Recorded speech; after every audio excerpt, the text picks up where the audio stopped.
গতকালকেও গেছে ডোনাল্ড ট্রাম্পের কাছে মোদিজি, পরশুদিনও গেছে। আল্লাহ নিজেই মনে হয় সাহায্য করছে। দেখেন, এ গেছে এখান থেকে এই 20 ঘন্টা 22 ঘন্টা জার্নি করে ট্রাম্পের কাছে বাংলাদেশ সম্পর্কে কিছু জানাবে, হাসিনা সম্পর্কে কিছু বলবে।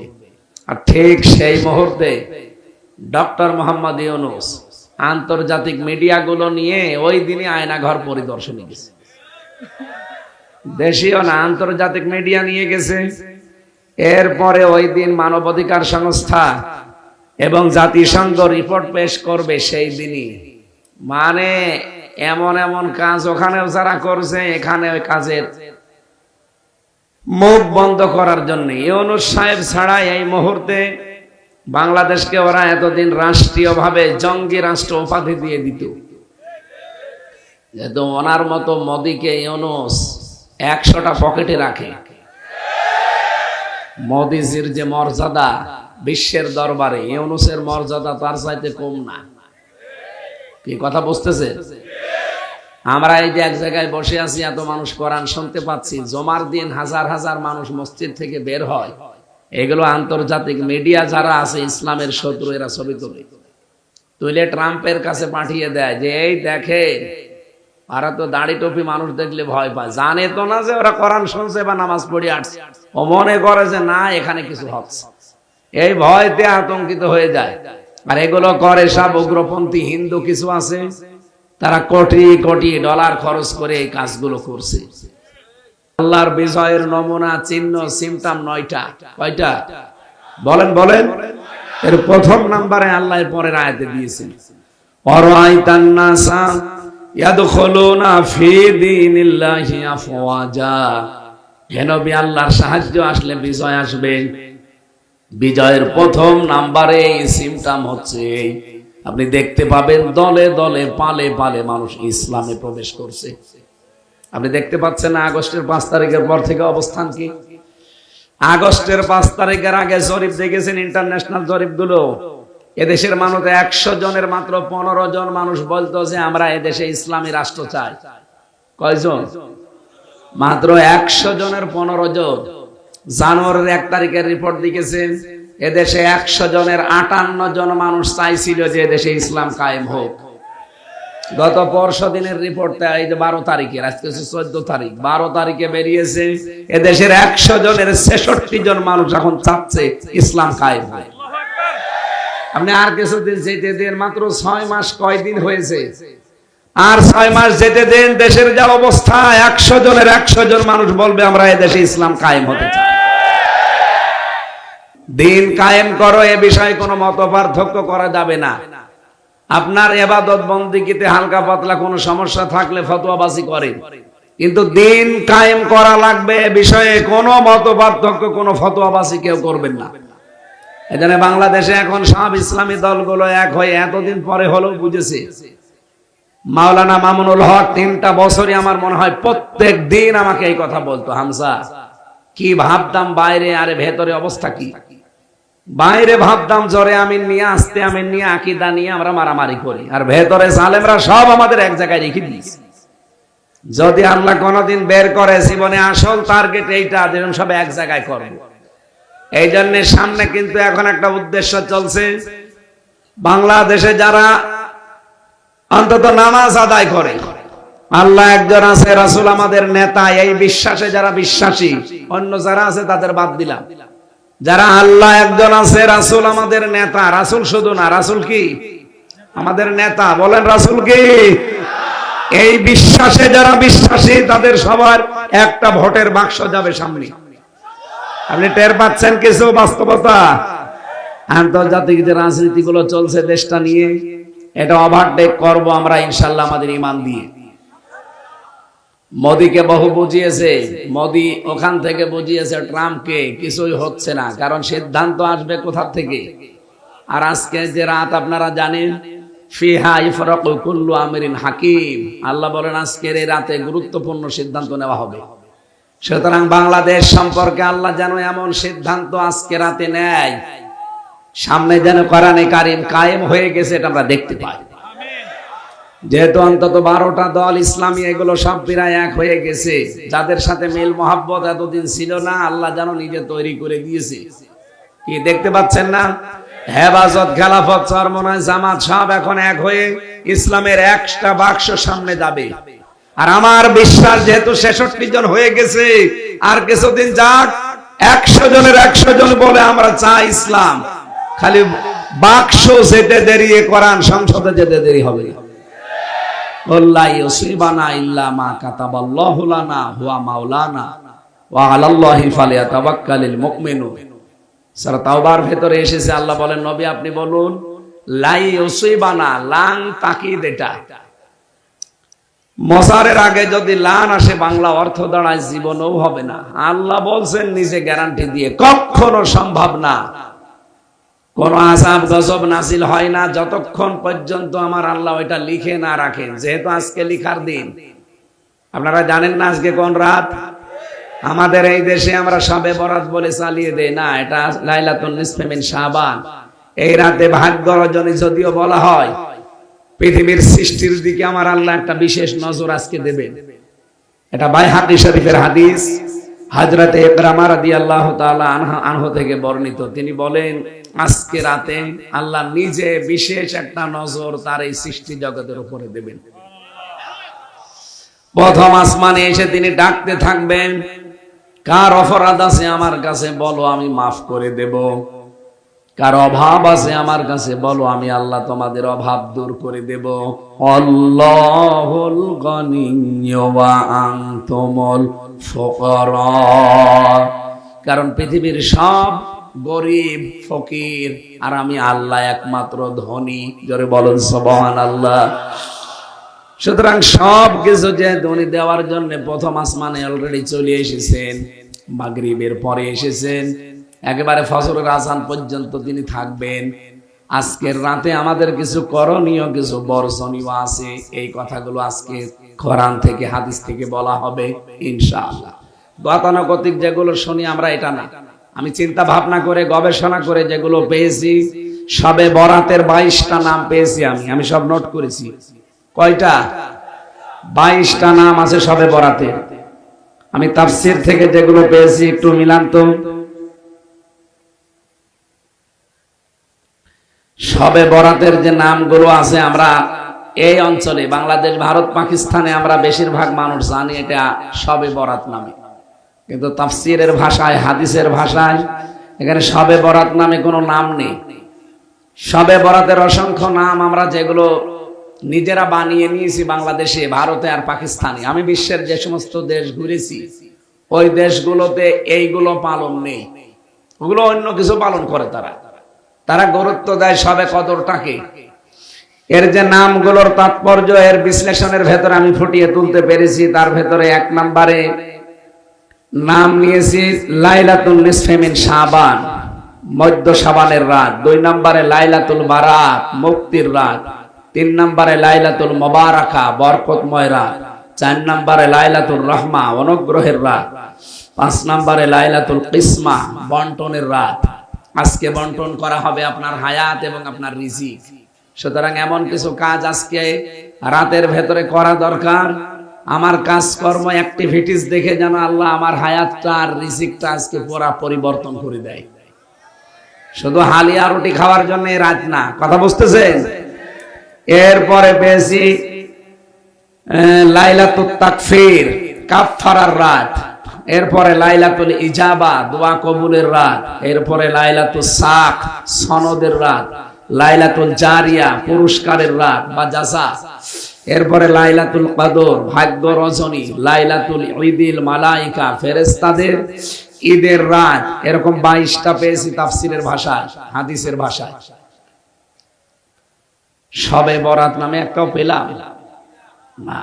এটা আমাদের বাংলা, এই দেশে আমরা বানিয়েছি, যদিও এটা ফার্সি শব্দ। সব মানে রজনী, বারাত মানে কপাল, ভাগ্য।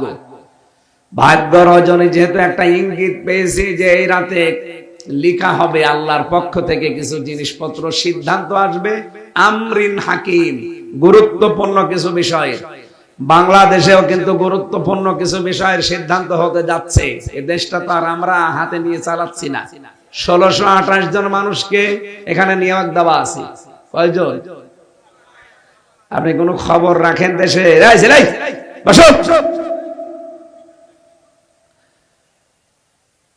আল্লাহ রাব্বুল আলামিন জানিয়েছেন, ইন্না আনজালনাহু ফি লাইলাতিন মুবারাকাহ ইন্না কুন্না মুনজিরিন। অবশ্যই আমার এই কোরআন আমি নাজিল করেছি একটা বরকতময় রাতে। আর ইন্না কুন্না মুনজিরিন, এর ভেতরে এমন কিছু আছে যার সতর্ককারী আমি আল্লাহ নিজেই। এর ভেতরে 500টা সতর্ক বার্তা আছে। আজকে হয়তো অতগুলো না দিলেও 4-5টা সতর্ক বার্তা আমরা এখান থেকে দিতে পারবো। আজকে রাতের জন্য যেটা দরকার, এই সতর্ক বার্তা আজকের তেলাওয়াতকৃত আয়াত থেকে আমরা নিয়ে যেতে চাই ইনশাআল্লাহ। ফিহা ইফরাকু কুল্লু আমরিন হাকিম।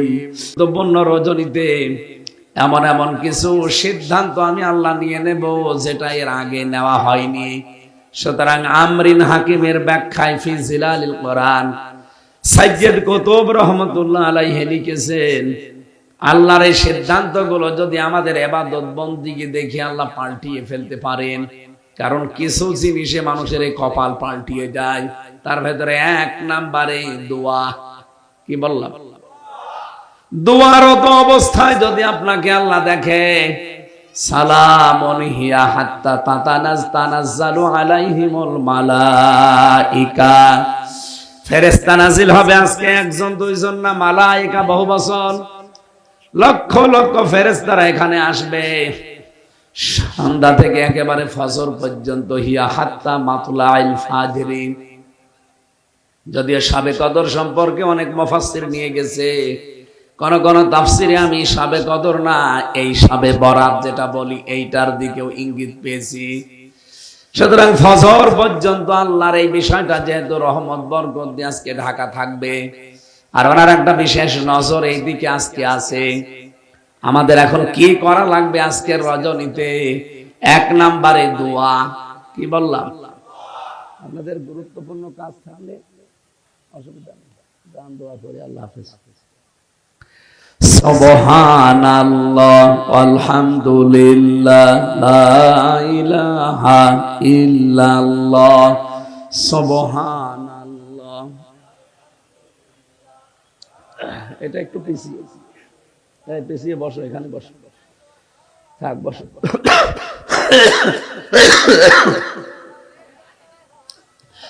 সুবহানাল্লাহ আলহামদুলিল্লাহ লা ইলাহা ইল্লাল্লাহ লা ইলাহা ইল্লাল্লাহ মুহাম্মাদুর রাসূলুল্লাহ। মাহফিল যারা দেয় তারা আসলে ব্যস্ত থাকে, তো এই জন্য তারা শুনতে পারে না। অন্তত এখন যেহেতু আর কোনো কাজ কাম নেই, আছে আর কাজ। যারা দায়িত্বে আছেন, যারা এসেছেন কিছু শোনার জন্য, একটু বসেন। আমরা কিছু তথ্য আজকে থেকে বের করবো এখান থেকে। এই যে এতদিন পর্যন্ত শবে বরাত, লাইলাতুন নিসফে মিন শাবান পালন হচ্ছে হালুয়া রুটি দিয়ে, আর শুধু এই মসজিদ ওই মসজিদ ওই মসজিদ ঘোরাঘুরি করে না, এটার জন্য আসে না। আমরা যেগুলো নিয়ে এসেছি, আল্লাহ রাসূল যেগুলো দিতে চেয়েছে, একটু খেয়াল করে শুনবেন। এই ওঠাউঠি করবেন না তো। এমনি আপনার সারাদিন বসে আছে, আমি জানতে পারছি ঝামেলা হচ্ছে, এটা শেষে দিয়েছেন আমারে।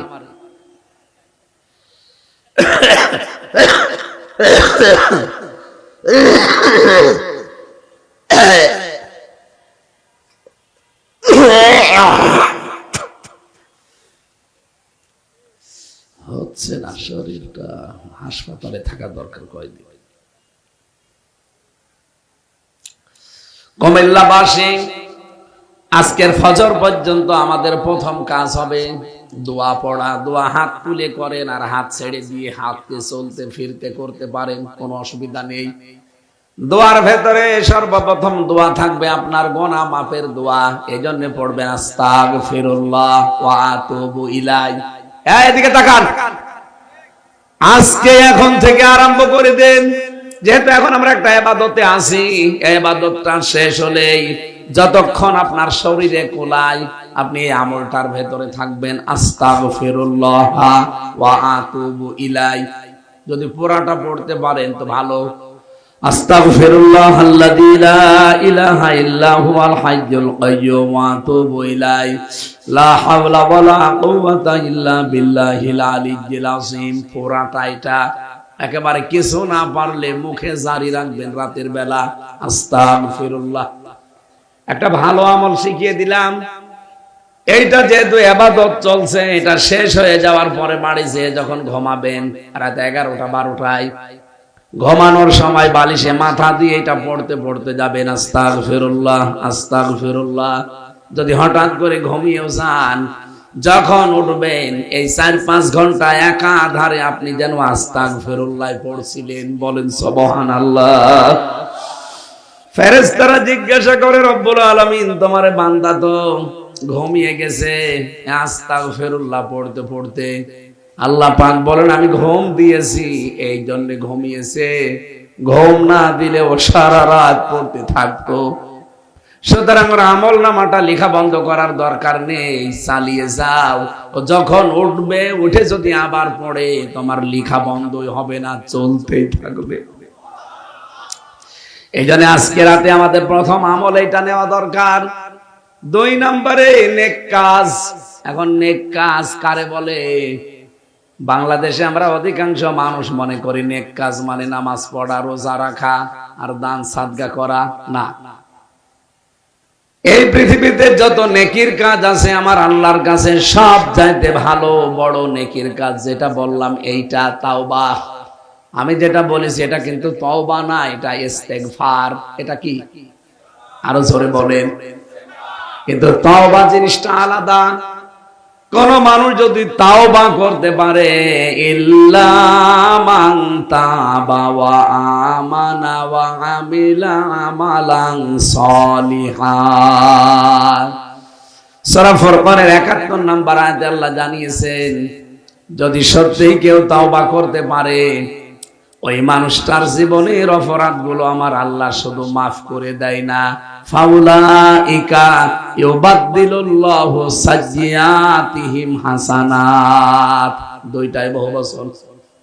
এখানে যারা আলেম আছে, ফাউলাইকা ইসমে ইশারা দিয়ে আল্লাহ যেন জানাতে চেয়েছেন, এই যে কুমিল্লার এই তিতাসের এই তালুক পাড়া এই জগৎপুরে যারা বসে বসে আল্লাহর কোরআন শুনছে, এই মানুষগুলো আল্লাহ যেন কুদরতের হাতের আঙ্গুল এভাবে দিয়ে বলছে, এই মানুষগুলো কি? এই মানুষগুলো কি? ইউবাদদিলুল্লাহ, বাদদালা ইউবাদদিলু, এটা মুজারে, বর্তমান ভবিষ্যৎ, প্রেজেন্ট ফিউচার। এই মানুষগুলোর আমি আল্লাহ বদল করে দিচ্ছি, ভবিষ্যৎও দেব।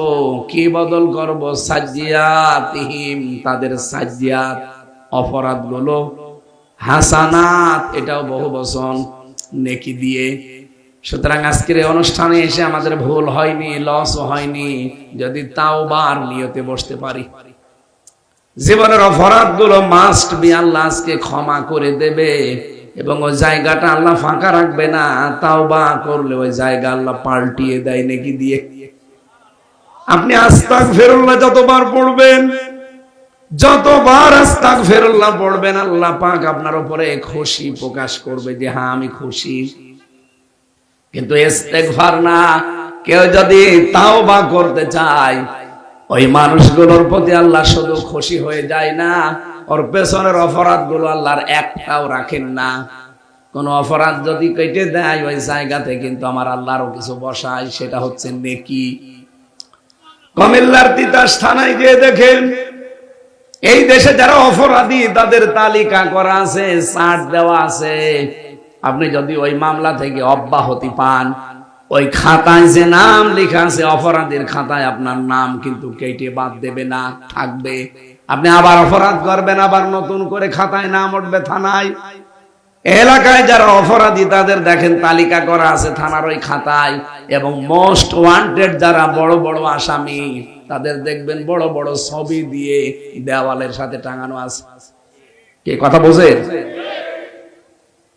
আপনি অপরাধ করে মামলা দিয়েছে, মামলা থেকে অব্যাহতি নিয়েছেন, আপনি মনে করছেন আপনার নাম কাটা যাবে না, নামটা থেকেই যাবে, আপনি আবার অপরাধ করবেন, আবার আর একটা খাতায় নাম উঠবে। আল্লাহ বলেন কোন মানুষ যদি অপরাধ করে জীবনে তওবা করতে পারে, ওর পেছনের অপরাধ গুলো শুধু আমি আল্লাহ কেটে দেব না, ওই জায়গাটা পুরা নেকি দিয়ে পাল্টিয়ে দেব। এই জন্য আমাদের আজকের রাত প্রথম কাজ হচ্ছে তাওবা ইস্তেগফার। দুইটা এখন করা লাগবে। এক নম্বরে যেহেতু আমরা ইস্তেগফার মুখে সব সময় রাখছি, তাওবাটা এবার কি? অপরাধ আমাদের জীবনে কম বেশি নেই তা না, আছে।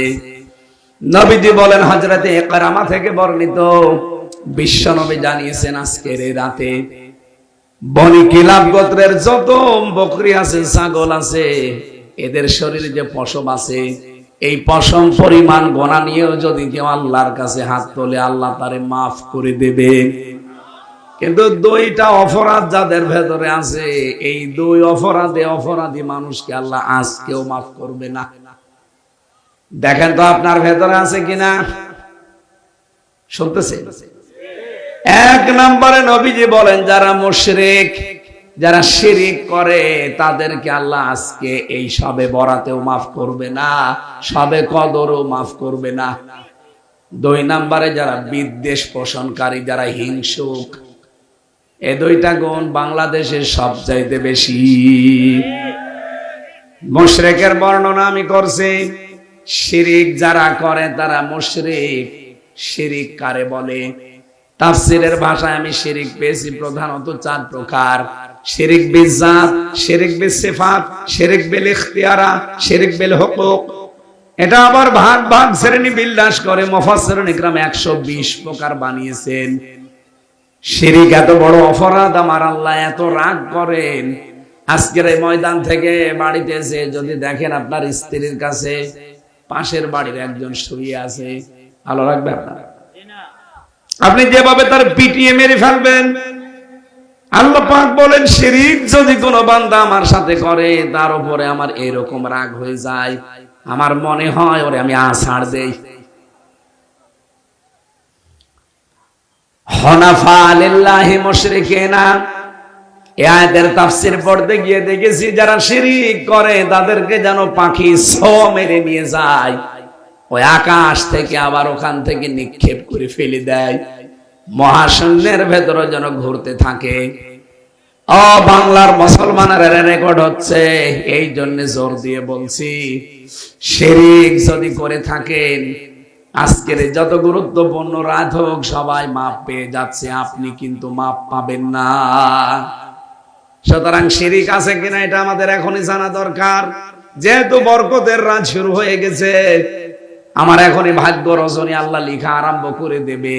কিন্তু মুশরিক হলে তো আমার ভাগ্য আল্লাহ লিখবে না, আমার ভাগ্যে যা আছে ওইটার উপরে আল্লাহ ছেড়ে দেবে। এই হাদিসের দ্বিতীয় ব্যাখ্যায় পেয়েছি, যারা হিংসুক বিদ্বেষ পোষণ করে, নবীজি বলেন আল্লাহ তাদেরকে ওই অবস্থার উপরেই ছেড়ে যাবে। তারপর আপনি মুশরিক থাকবেন, আপনি বিদ্বেষ পোষণকারী, হিংসা পোষণকারী হবেন, আপনার কপালে আর কোনো পরিবর্তন নেই। এই জন্য এক্ষুনি সিদ্ধান্ত পাল্টান, এক্ষুনি সিদ্ধান্ত পাল্টান, যেন আমার আল্লাহ এমন কিছু সিদ্ধান্ত আমার ব্যাপারে নিতে পারে। তাহলে প্রথমটা কি বললাম? আরো জোরে বলেন। শিরিক আমাদের ভেতরে যদি থাকে, আমরা কিন্তু তাহলে মুশরিক। কারণ শিরিক যে করবে তাকে বলা হয় মুশরিক, আর মুশরিকদের জন্য আল্লাহর জান্নাত হারাম। এই কথা বলছেন না? ইন্নাহু মান ইউশরিক বিল্লাহি ফাকাদ হারামাল্লাহু আলাইহিল জান্নাহ ওয়া মাওয়াহুন নার ওয়া মা লিয-যালিমিনা মিন আনসার। সূরা মায়েদা 6 নম্বর পারা 19 নম্বর পৃষ্ঠায় আছে, কোন মানুষ যদি এই পৃথিবীতে শিরিক করে, ওই লোকটার জন্য আল্লাহ জাহান্নাম স্থায়ী ঠিকানা বানিয়ে দেয়, আবাসস্থল, আর জান্নাত তার জন্য হারাম করে দেয়। তার জন্য কোনো সাহায্যকারী আল্লাহ রাখে না। ও বাংলার মুসলমানেরা, এবার দেখি আমরা শিরিক করি কিনা। এদিকে তাকান। এক নম্বরে শিরিকের যে সামারাইজ করা অর্থ পেয়েছি, এক কথায় জবাব। এক কথায় 120 প্রকার বলতে গেলে আপনি টিকবেন এখানে, কখন বাড়ি চলে যাবেন? আর 120 প্রকার এখন কমপক্ষে 1 মিনিট করে হলো 120 ঘন্টা 120 মিনিট লাগবে। এত কথা আছে শিন র আর কাপের ভেতরে। আমি এক কথায় সব মিলে জবাব দিচ্ছি। এই এদিকে তাকা। শিরকের এক কথায় জবাব হচ্ছে আল্লাহ যেটা পারে ওইটা অন্য কেউ পারে, এই বিশ্বাস করার নাম শিরিক। এবার বলেন তো বাংলাদেশে আছে না নেই? সন্তান দিতে পারে কে? এটা অন্য কেউ পারে, এ বিশ্বাস অনেকের নেই। কত মানুষ দেখে বিভিন্ন দরবারে যায়, পীরের কাছে যায়, মাজারে যায়, এমনকি আমার কাছেও আসে, বলো হুজুর আপেল পুড়ি দিন। আপেল পড়ে কি করব? সেদিন বগুড়াতে একজন এসেছিল, এসে বলছে যে আপেল আর তেল পুড়ি দিন। আমি কি দিয়ে পড়বো? কোরআনে কারিমের সূরা ফাতিহা ছাড়া আর কি আছে? কি কথা বলেন না কেন? আমি সূরা ফাতিহা পড়া আরম্ভ করলাম, কিছুক্ষণ পরে বলছো হুজুর এমন ভাবে আপেল পড়বেন যেন ছেলে হয়। মনে হচ্ছে আমি ছেলে নিয়ে বসে আছি, আমি শুধু ফো দিয়ে দেবো, হয়ে যাবে। কি বিশ্বাস নিয়ে আসে বাংলাদেশের মানুষ দেখলে। আমি বললাম আপেল পড়া নিয়ে যান, আমি আপেল পড়তে পারবো না। আপেল পড়ে যদি ছেলে হইতো আমার 3টে মেয়ে হইতো না। পরপর আমার আল্লাহ 3 মেয়ে দিয়েছে। কত আপেল পড়ে খাওয়াতাম ম্যাডাম রে।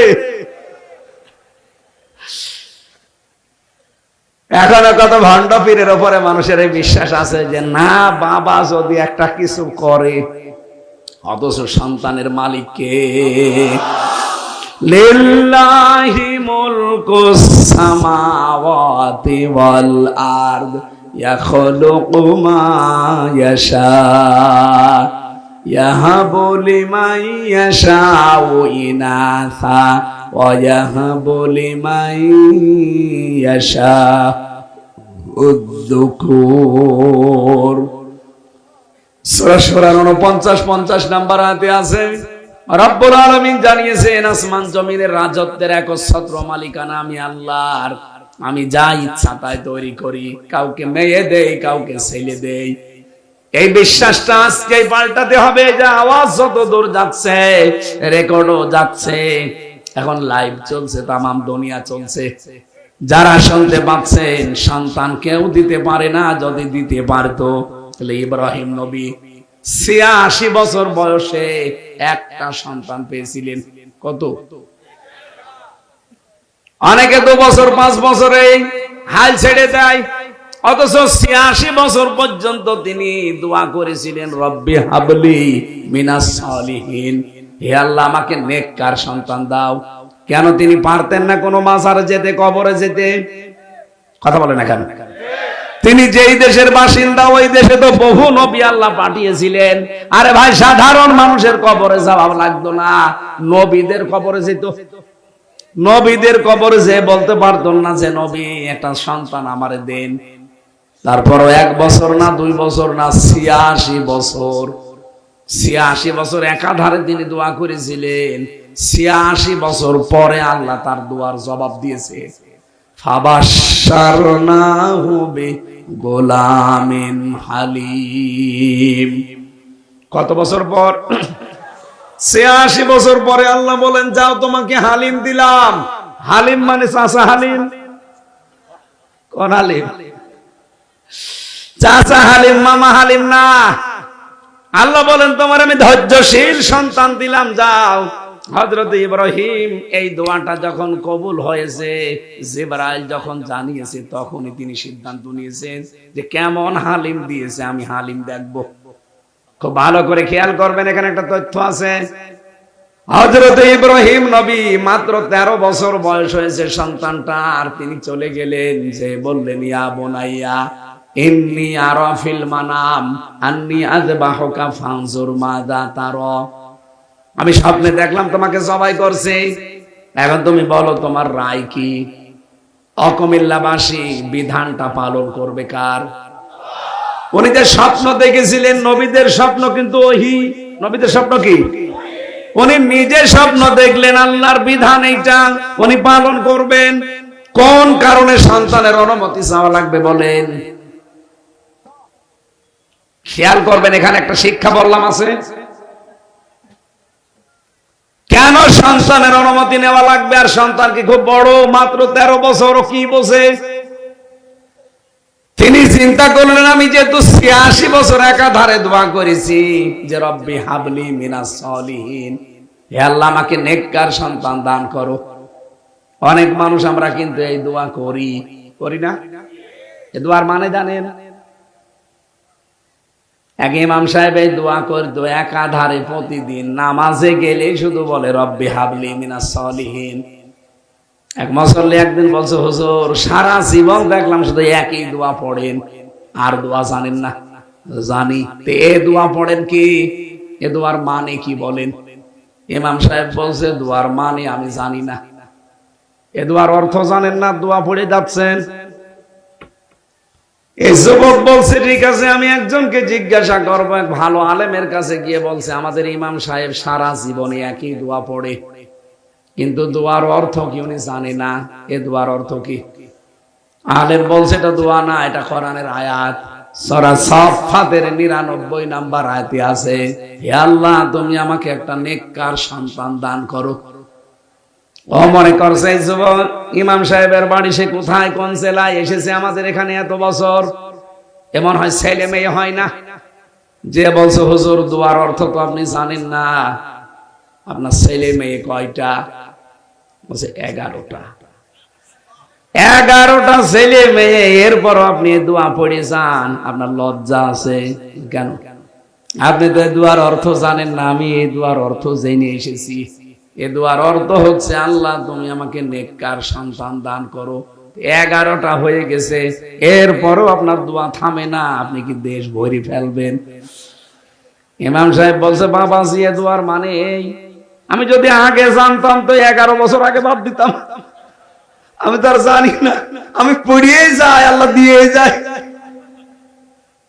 হযরত ইব্রাহিম তো এরকম না, চিন্তা করলেন আমি দোয়া করেছি 86 বছর ধরে, উনি যে হালিম দিলেন আমাকে, গোলামিন হালিম, কেমন হালিম দিয়েছে আমি আজকে পরীক্ষা করব। এই জন্য তিনি অনুমতি চাইতে গেছে সন্তানের কাছে। এই ভালো করে খেয়াল করেন, উনি কিন্তু অনুমতি নেওয়ার মানুষ না, কারণ উনি আল্লাহর হুকুম পেলেই কোনো প্রশ্ন করেছেন কোনদিন? কোরআনে ওনার জীবনী সম্পর্কে আমি 50টা পরীক্ষা পেয়েছি, একটা পরীক্ষায়ও জীবনে তিনি ফেল করেননি। এই জন্য আল্লাহ তাকে খুশি হয়ে বলেছিলেন ক্বালা ইন্নী জাইলুকা লিন্নাসি ইমামা, তোমাকে আমি মানব জাতির ইমাম বানিয়ে দিলাম, নেতা বানিয়ে দিলাম। পরীক্ষা করতে করতে যখন খাঁটি হয়ে গেছে, তখন আল্লাহ এই আয়াতটা তারে দিয়েছেন যে তোমাকে আমি মানব জাতির ইমাম বানিয়ে দিলাম, নেতা। সেই লোকটা আজকে জিজ্ঞাসা করছে যে সন্তান আমি তোমাকে দেখলাম জবাই করছি, তোমার রায় বলো, কেন আল্লাহর বিধান পালন হবে এখানে ছেলের কাছে জিজ্ঞাসা করা লাগবে কেন? যতগুলো তাফসীর আমি মিলিয়েছি আয়াতের সাথে, মুফাসসিরিন ইকরাম একটা তথ্য বের করেছেন, আর এইটা বলার জন্য আমি বাংলাদেশটা সামনে নিয়েছি। ভালো করে মিলাবেন কিন্তু ভাই, খালি শুনতে আসা না, এখান থেকে কিছু নিয়ে যাওয়া লাগবে। শুনতেছেন কারা কারা? দেখি হাত তোলেন তো। আমি এবার প্রশ্ন করব, হাত তোলা না, হাত নামান। প্রশ্ন করব, এরপরে যদিও জবাব দিতে না পারেন আপনার হাত তোলাচ্ছে। দাঁড়ান। হযরত ইব্রাহিম বলেন আমি যে দোয়ার ফসল পেলাম গোলামিন হালিম, আমার হালিম আমি আজকে দেখবো এটা চাচা হালিম না মামা হালিম। সঙ্গে সঙ্গে হযরত ইসমাইল বললেন ইয়া আবাতি ফাআল মা তুমার সাতাজিদুনি ইনশাআল্লাহু মিনাস সাবিরিন। হে বাবা, আপনি যা আদিষ্ট হয়েছেন আপনার আদেশ পালন করেন, আপনাকে আমি গ্যারান্টি দিতে পারি আপনি আমাকে ধৈর্যশীলদের মধ্যে পাবেন। শব্দের দিকে খেয়াল করেন তো, তিনি সবের বলতে পারতেন যে আমার মতো ধৈর্যশীল আর কেউ নেই, কারণ 86 বছর বয়সে আমি আমার সন্তান, আমি আমার বাবার সন্তান হিসাবে এসেছি। এরপরে জন্মের পরে আমার মরুভূমিতে রেখে গেছে বাবা, 13 বছর পরে আজকে এসেছে জবাই দেওয়ার জন্য। আমাদের মতো ছেলে মেয়ে হলে বলতাম তুমি বাবা নাকি আজরাইল। 13 বছর কোনো খোঁজ নেই, খবর নেই। আমারে আর আমার মাকে রেখে গেলেন মরুভূমির ভেতরে, ওই এক টোপলা খাবার দেয়ার এক ঢোক পানি দিয়ে কয়দিন চলে ওইটাই। আর 13 বছর পরে আজকে এসেছেন সন্তানের দাবি নিয়ে, জবাই করবেন। কিসের বাবা আপনি? আপনি দৌড় দিতেন। অথচ ইসমাইল বলেছে রব্বুল আলামিন সাতাজিদুনি, সিন শব্দটা ব্যবহার করা হয় আরবি গ্রামার অনুযায়ী সিন, সাউফা, কদ, লাম 13টা অক্ষর আছে। কোন সেন্টেন্সের আগে যদি একটা আসে অর্থ হয় অতি তাড়াতাড়ি। উনি জানালেন অতি তাড়াতাড়ি আপনাকে আমার আল্লাহ দেখাবে, হে আমার বাবা, হে আমার পিতা, ইনশাআল্লাহ, যদি আল্লাহ চায়। মিনাস সাবের বলেননি, সাবিরিন। আমার মতো ধৈর্যশীল আরো আছে দুনিয়ায়, আমি একা না। কারণ আমি একা ধৈর্যশীল এটা বললে অহংকার চলে আসতে পারে। কথা বলেন না কেন? অতটুকু কি হালিম আল্লাহ দিলেন দেখেন। 13 বছর বয়সে নিজেকে অহংকার মুক্ত করার জন্য সাবিরিন দিলেন। আর আমাদের কিছু পেলে অহংকারের ঠেলায় পানিতে মা পড়ে না। এই যে 15 বছর যারা চালিয়েছে, অহংকার ছিল না? কথা বলুন। একটা জায়গা দেখাতে পারবেন যে অহংকার মুক্ত ছিল? কি হনুরে হনুমান হয়ে গেছে। আমি তো বহু জায়গায় ওদের সাথে মিশে দেখেছি, ওদের যে আচরণ, মানুষের আচরণ পাল্টিয়ে গিয়েছিল। যে যে চেয়ারে পেয়েছে ওই চেয়ারেই মনে করছে এইটাই আমার আসল। অথচ চেয়ারের পায়া কন্ট্রোল করে কে? আরো জোরে বলেন। পৃথিবীর কোন চেয়ার কারোর জন্য স্থায়ী না। ডক্টর মোহাম্মদ ইউনূসের চেয়ারও স্থায়ী না, ডোনাল্ড ট্রাম্পের চেয়ারও স্থায়ী না। এক কথা বলেন না কেন? একটা চেয়ার শুধু স্থায়ী, হাসিনার চেয়ার। ও তো উল্টিয়ে গেছে। একটা চেয়ার স্থায়ী, যেটা হচ্ছে আমার আল্লাহর আরশের যে চেয়ার আছে। অসিয়াত কুরসিয়্যুহুস সামাওয়াতি ওয়াল আরদ।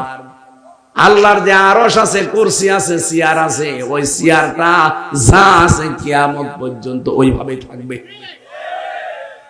এই জন্য আল্লাহ জানাতে চেয়েছেন পৃথিবীর কোন চেয়ার যেহেতু স্থায়ী না, চেয়ারে বসলে লাভ দেওয়া যাবে না। কথা বলে না কেন? চেয়ার মানে যে চেয়ার, পৃথিবীর কোন চেয়ারই কারোর জন্য স্থায়ী না। এই জন্য চেয়ারে বসলে চেয়ার একটা কথা স্মরণ করিয়ে দেয় যে হামজা বেশিক্ষণ না, খুব বেশি হলো ঘন্টা খানিক। আমার আগে যিনি বসেছিলেন মাওলানা হোসাইন, তাকে বলেছিল আধা ঘন্টা। এর আগে যিনি বসেছিলেন মাওলানা মোশতাক আহমেদ না মোশতাক ফয়েজি, ওনারে মনে হয় বলেছিল যে 1.5 ঘন্টা। যেই বসেছে সেই জোহরের পর থেকে একটা কেউ চেয়ার স্থায়ী ভাবে বসতে দেয়নি। আমারেও রাখবে না, কিছুক্ষণ পরে বলবেন আমিন। কারণ দুনিয়ার স্বভাব এইটা, একটা চেয়ারে কোনো নামানামি নেই, তার চেয়ার। আরো জোরে বলেন। এই জন্য আমরা যারা চেয়ারে বসবো আমরা জানার নরম হয়ে যায়। এতটুকু সন্তান যদি নিজেকে অহংকার মুক্ত করার জন্য সবের না বলে সাবিরিন বলে, তা আমরা কোথায় আছি? হযরত ইব্রাহিম আল্লাহর বিধান এবার পালন করবেন, ইসমাইলও আল্লাহর বিধান পালন করতে সাহায্য করবেন। দুইজনে রাজি হয়ে গেছে। আল্লাহ পাক বলেন ওই সময় ডাক দিলাম, ফালাম্মা আসলামা ওয়া তাল্লাহু লিল জাবিন। এখানে আলেম না এগুলো? আসলামা 2 বছর। আল্লাহ বলেন দুইজনে যখন এগ্রি হয়ে গেছে, রাজি, ইব্রাহিম জবাই করার জন্য রাজি, ইসমাইল জীবন দেওয়ার জন্য রাজি, তখন আল্লাহর বিধান কিন্তু কায়েম হয়েছে। কথা বলেন না কেন? এখন ইব্রাহিম যদি বলতেন আমি জবাই করব, ইসমাইল নবী যদি বলতেন না আমি জবাই হব না, বলেন তো আল্লাহর বিধান কায়েম হইতো? আরো জোরে বলেন। বাংলার মুসলমানেরা, সামনে কিন্তু সময় আসতেছে। আর আজকে যেহেতু ভাগ্য রজনী লেখা হবে, এই জন্য আল্লাহ আজকের এই গুরুত্বপূর্ণ রজনীতে এমন সিদ্ধান্ত তিনি যেন বাংলাদেশ সম্পর্কে লেখে, আমরা এই দেশে যারা দায়িত্ব সামনে পাবে তাদেরকে ইব্রাহিমের মতো দেখতে চাই। 18 কোটি জনগণ আমরা ইসমাইলের ভূমিকায় যেতে চাই। আল্লাহর বিধান সামনে যখন যেটা আসবে, এর ভেতরে যেহেতু 500টা সিদ্ধান্ত আছে। কয়টা? এই কোরআনে আল্লাহর 500 সিদ্ধান্তের কথা আছে যে আমাদের জীবন সম্পর্কে আল্লাহ ইবাদত বন্দেগী দেখে হয়তো লিখবে। তাহলে আমাদের দায়িত্বে যারা আসবে সামনে 1628 জন মানুষ আসবে। কত? 350 এমপি, 64 জেলার 64টা ডিসি, এরপর 64 জেলার এসপি, এএসপি, টিওনো, ওসি, সচিব আছে। সব মিলে আপনি হিসাব করে দেখবেন 1628 জন হয়। এই 1628 জন মানুষকে এমন সিদ্ধান্ত আজকে আমার আল্লাহ যেন নিয়ে নেয়, তারা যেন ইব্রাহিমের ভূমিকা পালন করতে পারে। আমরা 18 কোটি জনগণ সামনে আমরা ইসমাইলের মতো আমাদের জীবন পর্যন্ত দেওয়ার সিদ্ধান্ত নিয়ে নেব। কারণ আমার জীবন কি হবে যদি আল্লাহর বিধান কায়েম না হয়? কথা বলেন না কেন?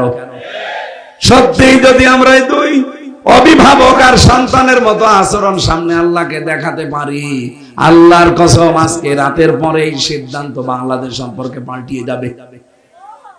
ডোনাল্ড ট্রাম্প, নরেন্দ্র মোদী এবং আরো যারা পৃথিবীর নিকৃষ্ট মানুষের তালিকায় যাদের নাম পেলাম, এরা যত ষড়যন্ত্র করুক আল্লাহর কসম সব নস্যাৎ হয়ে যাবে। কারণ ফিহা ইফরাকু কুল্লু আমরিন হাকিম, আজকে গুরুত্বপূর্ণ সিদ্ধান্ত নেওয়া হচ্ছে। আমরা এখন থেকে সিদ্ধান্ত নিতে পারি না যে আমি আল্লাহর বিধান পালনের জন্য ইসমাইল নবীর মতো সচেষ্ট থাকব। কথা বলেন না কেন? রব্বুল আলামিন বলেন, ঠিক আমি তখন তাদেরকে ডাক দিয়েছি, ওয়ানাদাইনাহু আইয়া ইব্রাহিম قد صدقت الرؤيا إنا كذلك نجزي المحسنين। আমি ডাক দিয়ে বললাম, ইব্রাহিম আর জবাই দেওয়া লাগবে না সন্তানকে, ওই যে জিবরাইলকে দিয়ে দম্বা পাঠিয়েছি ওইটা জবাই করে দাও, তোমার আদেশ পালন হয়ে গেছে। আমি আল্লাহ চাইনি যে সন্তানটা জবাই হোক, আমি চেয়েছি তোমার ইচ্ছাটা। আমাদের সামনে আমাদের ইচ্ছা দেওয়ার সময় আসতেছে না? যদি এই দেশে নির্বাচন আসে আমাদের ইচ্ছাটা বিক্রি করা লাগবে, এই রায় দেওয়া মানে আমার ইচ্ছাটা দিয়ে দিলাম। সুতরাং ইচ্ছা, এই সিদ্ধান্ত কোন সময় যেন আপনার ভুল না হয়। অনেক কিন্তু বসে আছে জালেমরা ওত পেতে, মুনাফিকরা ওত পেতে। কারো কাছে কোন সিদ্ধান্ত বিক্রি করা যাবে না।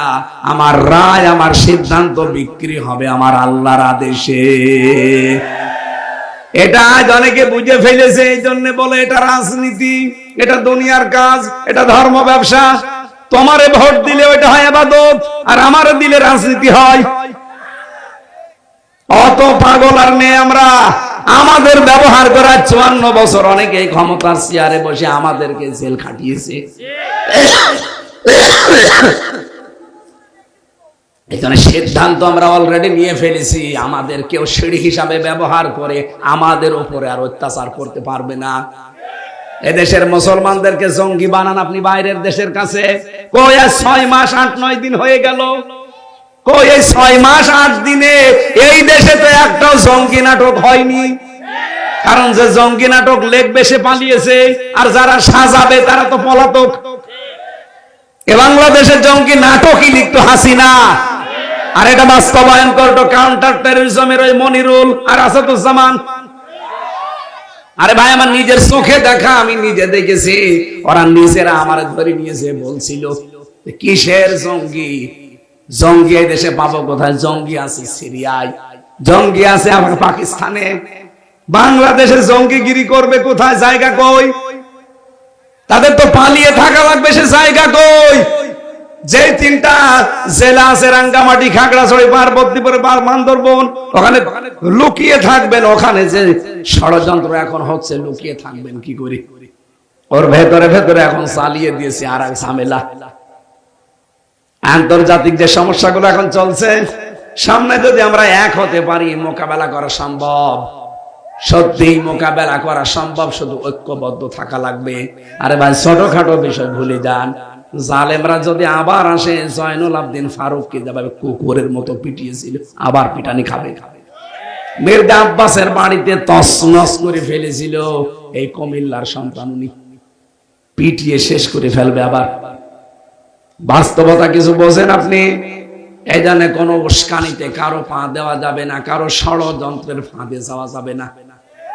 যত ষড়যন্ত্র করবে, আজকে আমরা এমন দোয়া করব, আল্লাহ যেন আজকে সিদ্ধান্ত নিয়ে ওদের ষড়যন্ত্রের জাল ছিন্ন ভিন্ন করে ফেলে।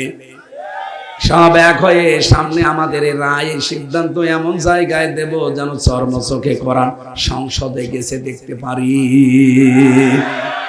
আমরা যদি দায়িত্বশীল আর জনগণ গুলো এক হয়ে যায়, ইব্রাহিম আর ইসমাইলের ভূমিকায়, আল্লাহর কসম আল্লাহর সিদ্ধান্ত আল্লাহ আজকে দেখাবে। যেহেতু সবে বরাত, আজকে সিদ্ধান্ত নেওয়ার রাত, আজকে সিদ্ধান্ত নেওয়ার রাত না, আল্লাহ সিদ্ধান্ত নেবে। আর আমরা আশা করছি আল্লাহ ভালো সিদ্ধান্ত নেবে। সন্তান দিতে পারে একচ্ছত্র মালিকানা কার বললাম? অন্য যাকে বিশ্বাস করেন আপনি শিরিক করছেন। আলা আলাহুল খলক ওয়াল আমরু, এ জমিন বানিয়েছে যিনি, আইন চলবে তার। বলেন বলেন। আর আমরা সবাই বিশ্বাস করি আসমান জমিনের মালিককে। সুতরাং এই দেশে আল্লাহর আইন বাদ দিয়ে অন্য আইন যারা কায়েম করতে চান, আপনি মুশরিক। একেবারে টাটকা কথা, কোনো ব্যাখ্যা লাগবে না। আল্লাহর আইন বাদ দিয়ে অন্য কারো আইন যদি কেউ এই দেশে কায়েম করতে চায়, সে মুশরিক। তার জন্য আজকে সবে বরাতেও ক্ষমা নেই। সুতরাং সিদ্ধান্ত পাল্টান। যারা মানুষের তৈরি করা আইন কায়েমের জন্য চেষ্টা করেন, দল করেন, ভোট করেন, টাকা খরচ করেন, সবে কদর কিসের, সবে বরাত কিসের, আরো ধরে কান্নাকাটি করলাম আপনি আপনার, কারণ আপনি মুশরিক। আল্লাহ যেটা পারে ওইটা অন্য কেউ। বলেন বলেন। আল্লাহর আইন এখানে চলবে, অন্য আইন নিয়ে আসতে চান কোন কারণে? আর এইটার কথা বলতে গেলে আপনার কাছে আমরা রাজনীতি করি না। আল্লাহর কসম আমি কোরআন মাথায় নিয়ে বলতে পারি, আমি আপনাকে বাঁচাতে চাই। আমি দেখতে পাচ্ছি কোরআনের চোখ লাগিয়ে যে আপনি মুশরিক। আল্লাহর আইনের বাইরে আপনি মানুষের তৈরি করা আইন কায়েম করতে চান। এইটারা যে রাজনীতি মনে করে চলে যান, যেদিন বাঁশ দেবে আল্লাহ ওদিন টের পাবে। দ্বিতীয় নম্বরে আল্লাহ ক্ষমা করবে না তাদের যারা হিংসুক। কি বললাম? এদেশে নেই, আছে মানে আমরাই। আমার হোক, অন্য কারো যেন না হয়, এরকম মানুষ দেশে নেই। আমার 2 তলা না 10 তলা হোক, আর ওর যেন 20 ঘরও না থাকে। এই 15.5 বছরে এটা আরো বেশি হয়েছে।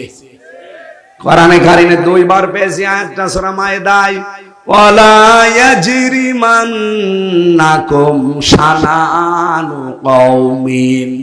রব্বুল আলামিন বলেন, হিংসার বশবর্তী হয়ে, আবার শুনুন, হিংসার বশবর্তী হয়ে কোন ব্যক্তি, কোন দল, কোন গোষ্ঠী, কোন জাতির উপরে এমন অত্যাচার করবা না যে তোমার উপরে যা করেছিল ওইটা ছাড়িয়ে যায়।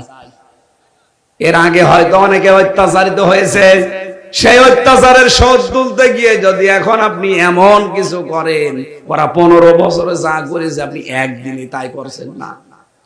যদিও এটা করা আমাদের দ্বারা সম্ভব না, কারণ এই 15টা বছরে 14 বছর যেই লোকটা আয়না ঘরে ছিল, তার কাছে আপনি কোন মুখ নিয়ে যাবেন?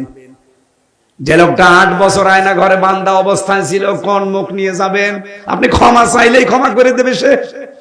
আপনি 5 মিনিট সেখানে কাটান তো, এমন ভয়ঙ্কর ঘর, চারিদিকে অন্ধকার, শুধু লাইটের আলো ছাড়া কোনো আলো নেই। এরকম জায়গায় আপনি কল্পনা করতে পারেন যে আপনি 5 দিন থাকতে পারবেন? অথচ একটা মানুষ সেখানে 8 বছর, 10 বছর, 14 বছর কাটিয়ে এসেছে। আমার কাছে মাফ চান, আমি 3 বছরের কথা ভুলে যাব, মাফ করে দেব। কিন্তু যে লোকটা 8টা বছর তার স্ত্রী ছাড়া, সন্তান ছাড়া, কি স্যাক্রিফাইস তার জীবনে। আজকে ব্যারিস্টার আরমান টকশোতে বলছিল যে আমার মেয়ের সামনে থেকে আমারে ওরা তুলে নিয়ে এসেছে। যেদিন গুম করে আমারে, আজ থেকে 9 বছর আগে, সেই দিন আমার মেয়ের কাছ থেকে আমারে তুলে নিয়ে আসলো। ছোট্ট মেয়েটা আমার বুকের ভেতরে ছিল, টান দিয়ে ওরা ফেলে দিল। আমার সামনে থেকে তুলে নিয়ে এসেছে। আজ 8টা বছর আমি যে কিভাবে কাটিয়েছি ওই একটা ঘরের ভেতরে। উনি নিজে কাঁদছিল দেখলাম। এমনি মানুষের চোখ দিয়ে পানি বের হয়। উপস্থাপকের যেটা, এবং 3 জন বসে আসে পাশে, সবাই হাউমাউ করে কাঁদ, শুধু বর্ণনা শুনে। যেই দিন স্বাধীন হয়ে গেছে, আমি তো জানতাম না যে দেশ স্বাধীন হয়ে গেছে 24-এর 5 আগস্ট। ওরা ওই দিন স্বাধীন হয়ে যাওয়ার পরে রাতের বেলা, 5 তারিখে রাতের বেলা, আমরা তো দুপুর 2টার ভেতরে জানলাম যে দেশ শেষ, মুক্ত। আর ওই দিন রাত 12:30 1টার দিকে নাকি ওনাকে নিতে গেছে এই চোখ মুখ বাঁধা কয়েকজন, যে বলছে চলেন। কোথায়? ও মনে করছে আমার মনে হয় মেরে ফেলবে, কালেমা পড়তেছে। হঠাৎ হাত মুখ বাঁধা অবস্থায় তুলে নিয়েছে গাড়িতে, 2 জন তার বডির উপরে বসেছে। সারা রাত গাড়ি চালাচ্ছে, চালাতে মিরপুরের ঢাকা দিয়াবাড়ি, ওখানে এক রাস্তার পাশে গাড়ি থেকে ফেলে দিয়েছে। যাওয়ার সময় বলেছে যে কাউকে কিছু বলবি না। উনি নিজে আজকে টকশোতে বলছিল, হাত বাঁধা ছিল, চোখ বাঁধা ছিল। উনি চিন্তা করলেন ওরা যখন বলছে যে যা কাউকে কিছু বলবি না, তার মানে ওরা আমাকে মারবে না, ছেড়ে দেবে। কিন্তু ছেড়ে তো দিয়ে গেল, লাথি দিয়ে ফেলে দিল, কিন্তু আমার হাত তো খোলা নেই। বহু কষ্ট করে হাতটা আমি ছাড়ালাম, আমার চোখের কালো কাপড় এটা আমি খুললাম, খুলে একটা সাইনবোর্ড দেখতে পেলাম, দেখি দিয়াবাড়ি মিরপুর লিখা। চিন্তা করলাম যে আমার পরিচিত জায়গা। ওখান থেকে আস্তে আস্তে ফজরের আজান শুনলাম, এক মসজিদে যে নামাজ আদায় করলাম। কারণ 8 বছরে আমার চেহারা পুরা পাল্টিয়ে গেছে। আর আমি জানিও না যে দেশটা স্বাধীন হয়েছে, ও জানেও না। পরবর্তীতে ওনার এই মসজিদে নামাজ পড়ে ইমাম সাহেবকে বলছে, এখনো যেহেতু মনের ভেতরে ভয়, কারণ আমি তো জানি না যে দেশটা মুক্ত হয়েছে। আস্তে আস্তে ইমাম সাহেবকে বলছে যেখানে হাসপাতাল আছে, আপনারা নিয়ে চলে। পরিচয় দিলে না জানি আবার কোন বিপদে পড়ি। হাসপাতালে যাবার পরে হাসপাতালের ডাক্তারদের কাছে তখন পরিচয় দিয়েছে, আর যে হাসপাতাল নিয়ে গেছে ওইটা ওনার বাবার তৈরি করা, মীর কাশেম আলীর। তখন পরিবারের কাছে খবর দিয়েছে, ওরা এসে দেখে চেহারা পুরা পাল্টিয়ে গেছে। ব্যারিস্টার আরমানের 8 বছরের চেহারা আগে দেখেন, একেবারে মনে হচ্ছে যে রাজার ছেলের মতো। অথচ 8 বছর পরে তার চেহারা কি উল্লুক ভল্লুক হয়ে গেছে। তার নিজের মা আর স্ত্রী ছাড়া কেউ চিনতেই পারেনি। অথচ ওই হাসপাতালে কতবার গেছে। পরবর্তীতে চিকিৎসা নেওয়ার পরে আজকে যখন শুনছিলাম, দেখছি হাও মাও করে লোকটা কাঁদছে। কাঁদারই কথা। আমি মাত্র 10 দিন ছিলাম, তাই আমার জীবন শেষ হয়ে গেছে। আর আপনি কল্পনা করতে পারেন নিজেকে ওই জায়গায় দাঁড়ান, 8টা বছর একটা ঘরের ভেতরে মানুষ কিভাবে পার করতে পারে। হিংসার বশবর্তী হয়ে এই কাজগুলো করেছিল দেশে এই মহিলা। খালেদা জিয়ার উপরে হিংসা ছিল, এজন্য বাড়ি থেকে বের করে দিয়েছে এক কাপড়ে। আলেমদের উপরে এত হিংসা ওর জন্মিয়েছিল, আলেমদের নামে ধর্ষণ মামলা পর্যন্ত দিয়েছে। আমার নামে ধর্ষণ মামলা দিতে পারেনি, আমারে দিয়েছে আনসারুল্লাহ বাংলা টিমের প্রধান। কি সে ও সাটা জানি না।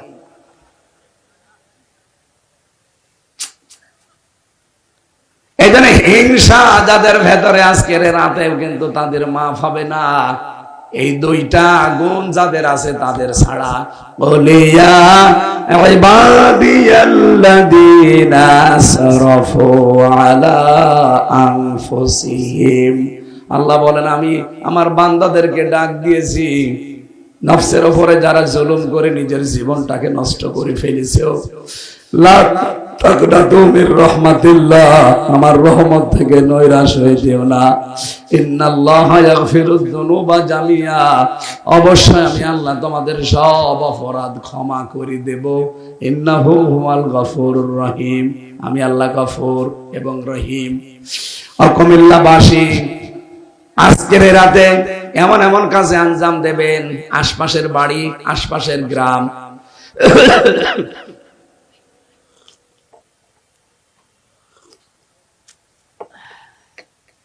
যার যতটুকু সামর্থ্য আছে, অর্থনৈতিক ভাবে যদি কাউকে হেল্প করার সময় থাকে, যান তার বাড়িতে, যে আপনি অভাবে আছেন, এই 2000 টাকা রাখেন, এই 500 টাকা বাজার করেন। শুনলাম আপনার ছেলে পরীক্ষা দিচ্ছে, বই কিনতে পারে না, এই নিন 500 টাকা, 1000 টাকা। এইগুলোর নামে ইবাদত, শুধু নামাজ পড়া, শুধু রোজা রাখা, শুধু বসে বসে জিকির করা, এইটার নামাজকে রাত না। কথা বুঝতেছেন? আমরা মনে করছি শুধু নামাজ পড়বো 2 রাকাত 2 রাকাত করে 120 রাকাত, 500 রাকাত। সকালবেলা চাঁদ দোকানে বসে বলবো, জানো আমার কিন্তু 500 রাকাত। তোর 500 রাকাত নামাজ নিয়ে আল্লাহ কি করবে? তুই নামাজ 2 রাকাত পড়, আর নামাজের যে শিক্ষাটা ওইটা আজকে রাতে বাস্তবায়ন কর। নামাজের শিক্ষা ছিল কি? ওয়াইলুল লিল মুতাফফিফিন আল্লাযীনা ইযা তালু আলান নাসি ইস্তাওফুন।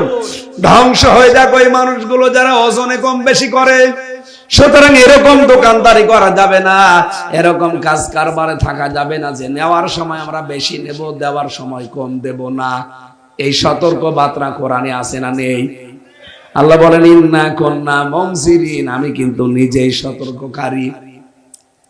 সুতরাং আজকে আমি যা বলছি এটা আমার মুখের কথা না, আমি একটা অ্যাডভাইজার, আমি অ্যাডভার্টাইজ করছি। আসল আমার আল্লাহ নিজে সতর্কবাণী পাঠিয়েছেন। এগুলো আমি বই আকারে, কোন আমলে কোন জান্নাত, কোন কাজে কোন জাহান্নাম, এবং মেয়েদের দাম্পত্য জীবন সম্পর্কে সমস্যা এবং তার সমাধান, এগুলো লিখেছিলাম বই আকারে। কণ্ঠ যেহেতু সাপোর্ট দিচ্ছে না, কষ্ট হচ্ছে কথা বলতে, গলা ভেঙে যাচ্ছে। ওই গাড়িতে আছে বইগুলো, আপনারা যে আজকে রাতে পড়লে পড়বেন। বিভিন্ন কাজের হুকুম দেওয়া আছে, ওই কাজগুলো করবেন। মেয়েদের জন্য নিয়েছেন, কাজে লাগবে। আল্লাহুম্মা আমিন। লা ইলাহা ইল্লা আনতা সুবহানাকা ইন্নী কুনতু মিনাজ জালিমিন। ফাস্তাজাবনা লাহু ওয়া নাজাইনাহু মিনাল গাম্মি ওয়া কাযালিকা নুনজিল মুমিনিন। এই মোনাজাত করে যান, বসেন। মোনাজাতটা বসেন, সারা দিন বসে আছেন, বসেন। রব্বুল আলামিন কুমিল্লা জেলার তিতাস থানা জগৎপুর তালুক পাড়া কবরবাসীদের রুহের মাগফিরাত কামনায় বিশাল আয়োজন। তাকিয়ে দেখো কত সুন্দর গড়ি এলাকার মানুষগুলো নিয়ে মাসুম ভাই সাজিয়েছে। রব্বুল আলামিন তোমার এই যুবক গোলামকে তুমি কবুল করে নাও। সারাদিন যত আলেমরা এখানে কথা বলেছে, আলেমদেরকে তুমি মঞ্জুর করো, তাদের কথাগুলো মেনে চলার সুযোগ দাও। এ মাহফিল বাস্তবায়নে যত মানুষ শ্রম দিয়েছে, দেখো কত স্বেচ্ছাসেবক কাজ করছে। মনে হচ্ছে নিজের মায়ের, নিজের বাবার আদেশ, নিজের বোনের বিয়ে, নিজের ভাইয়ের বিয়ে হচ্ছে। এরা এত আনন্দে আছে, এত পরিশ্রম করছে সারা দিন ধরে। আজকে কারো ভেতরে কোনো ক্লান্তি নেই, সব আনন্দে কাজ করছে। কোরআনের জন্য যারা এত পাগল, এই স্বেচ্ছাসেবক যারা, এই খেদমত যারা করছে, এদেরকে জামা পেটে নিয়েছে, মায়ের পেট খাদিজার মতো বানিয়ে দাও। আল্লাহ মাসুম ভাইয়ের বাবা বসে আছে, তার বাবাকে কবুল করো, তার বাড়ির উপরে তোমার রহমত নাজিল করো। আসমান জমিনের বালা মুসিবত থেকে তাকে তুমি বাঁচাও। বিশেষ করে এই তালুক পাড়া এলাকায় যত মানুষ মাটির নিচে আছে, আল্লাহ কোরআনের ইজ্জতে কবরগুলো জান্নাত বানিয়ে দাও। রব্বুল আলামিন আজকের এই মাহফিলে এসে সব চাইতে বেশি মনে পড়ছে আমার দাদার কথা। আমি জেলখানায় থাকতে এই লোকটা দুনিয়া থেকে বিদায় নিয়ে চলে গেছে। আমি 15 দিন পরে জানলাম যে আমার দাদা নাকি মারা গেছে। আমার আলেম হাফেজ বানানোর পেছনে আমার দাদা বহু শ্রম দিয়েছে। আল্লাহ আমার দাদা দাদিকে কবরে তুমি মাফ করে দাও, আমার নানা নানিকে কবরে মাফ করে দাও। আল্লাহ তাআলা আমার মা বাবাকেও তুমি হায়াতে তাইয়্যিবা সিহাতে কুল্লিয়া দান করো। আমার সন্তানাদি, স্ত্রী, পুত্র, শ্বশুর, শাশুড়ি, শালা যাদেরকে তুমি দান করেছো, এগুলোকেও কবুল করো। আমার সাথে যত মানুষ আমিন আমিন করছে এখানে এবং পর্দার আড়ালে বসে অনেক মা বোনেরা, মনের ভেতরে যার যে কামনা বাসনা আছে, আমাদের জায়েজ আশাগুলো পূরণ করে দাও। রব্বুল আলামিন মাওলানা হোসাইন মাহফুজ এসেছে, তার বাবা নেই দুনিয়ায়।